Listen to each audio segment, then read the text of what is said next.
So I recently had to do some shadow work with myself, and what I had to do shadow work with was actually dealing with soul ties, patterns, and choices. Pretty much just this whole card. And it's not necessarily that this is actually a bad card, but it's revealing to you the things that actually need to be healed. So for me personally, I had to actually identify what it was, what the pattern was, sit back and actually see it, and then I had to make a decision. Okay, I'm ready to cut this. So once I actually finally cut the actual soul tie or actually broke the pattern, now it's time to actually start to integrate this experience and to see what this experience was actually teaching you. So one of the things that I always tell people anytime when I'm working with them doing shadow work, I always tell them it's always about the questions. It's not about necessarily the answers, because every time you ask a question, an answer always has to come. They go hand in hand.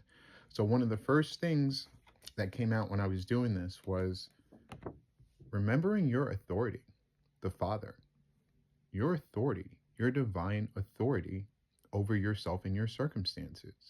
You have every right to break a pattern, soul tie, karmic, it doesn't matter what it is.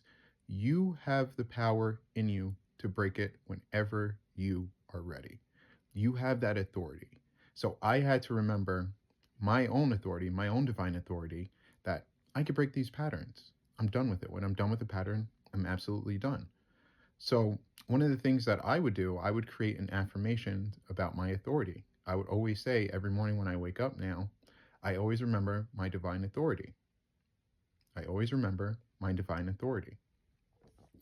The other one that came up for me was the child.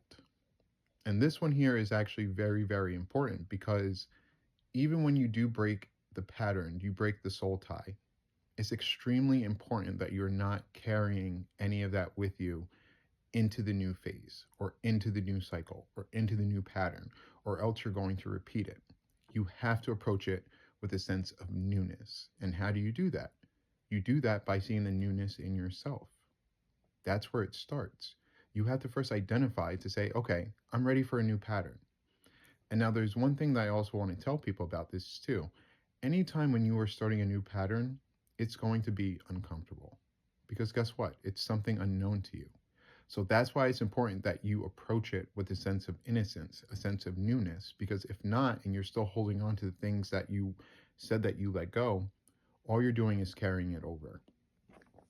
The other one that came up for me was the ascender. It's 100% okay to say to yourself, I'm done with this pattern. It's complete.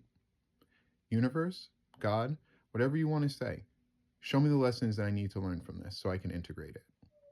Ask the questions. It's what I said to you before. You have every right to ask the questions to the universe. Remember what I said. You have the divine authority. You literally have the divine authority to do it. You do. You could ascend from anything in your life that is holding you back. And don't think for 1 second that you can't. Because when you remember your divine authority, anything is possible for you.